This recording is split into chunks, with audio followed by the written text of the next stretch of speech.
I always like to see indie games stand out and make something that's unique, changes up the gameplay, and provides an experience you can't get anywhere else. Unfortunately, today we're going to be looking at a situation where an indie game doesn't really seem to have anything unique going for it. This game is called Venatur, which is being developed by Ciba Games, who are based in Florence, Italy. Venatur is an extraction shooter that's being sold for roughly $40 US.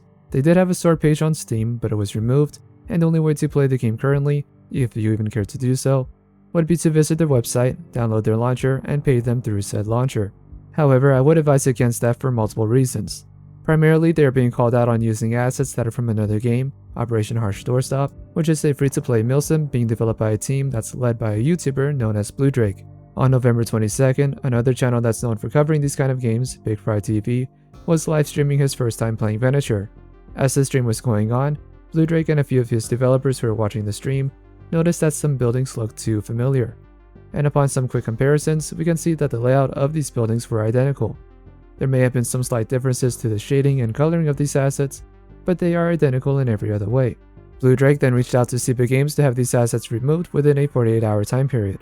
Following these events and a video made by Big Fry TV, Ciba Games contacted Blue Drake demanding an apology within 24 hours. There is a sense of irony going on here, as the first back and forth Ciba had with Blue Drake was that they were not taking kindly to quote 48-hour time limits, but then turns around and demands an apology within 24 hours, as well as threatening to issue DMCA strikes to anyone who covers the topic and defends Blue Drake. These kind of responses from Ciba Games is about the only thing that's consistent from them, where they act like they're willing to comply or negotiate these issues, but then turn around, shut the door, and act like they've done nothing wrong. And to be clear, from the perspective of Blue Drake, according to his video, there is no witch hunt going on to figure out who added these assets into the game, just to simply remove these assets that Ciba Games does not have the right to use.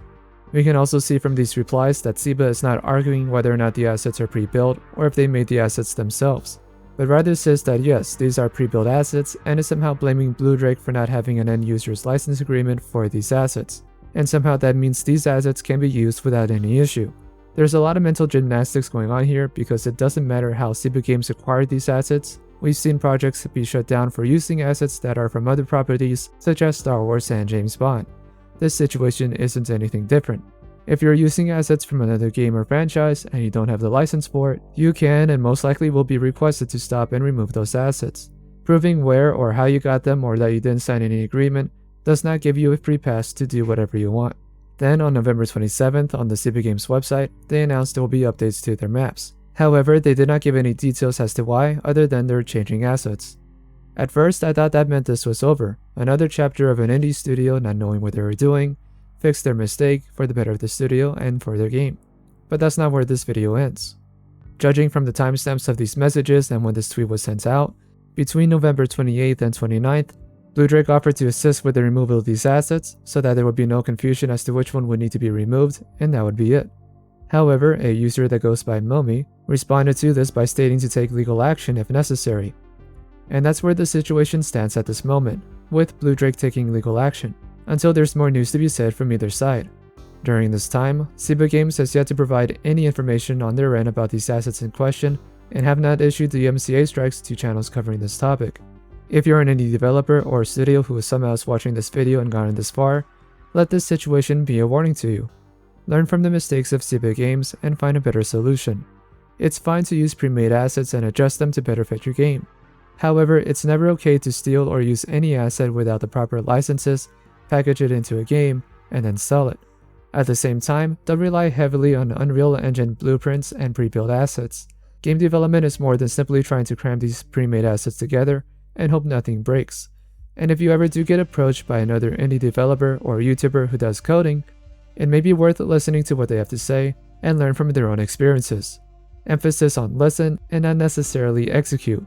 Not everyone is going to have the answers you need that will best benefit your project, but it can be a good measuring stick to see what's expected, what you can do to course correct, and make something that you can be both proud of and other people can enjoy. It's fine to not know what makes a good game or what doesn't work. Be open to feedback and build off of it to make it the best game possible. The last thing I have to say is that though I do watch Blue Drake and Big Fry, my own opinion about this kind of situation would be the same regardless who's involved. It's never okay to steal assets from another game, repackage them, claim them as your own, and sell it. Be it from a smaller or free game like Operation Harsh Doorstop, or a large AAA game like Call of Duty. I have no hate towards CB games as I only known of their existence last week, and if you've been around this channel for a while, you'll know that I typically root for these smaller projects to succeed, so long as everything is on the up and up and the developers remain transparent with these kind of issues.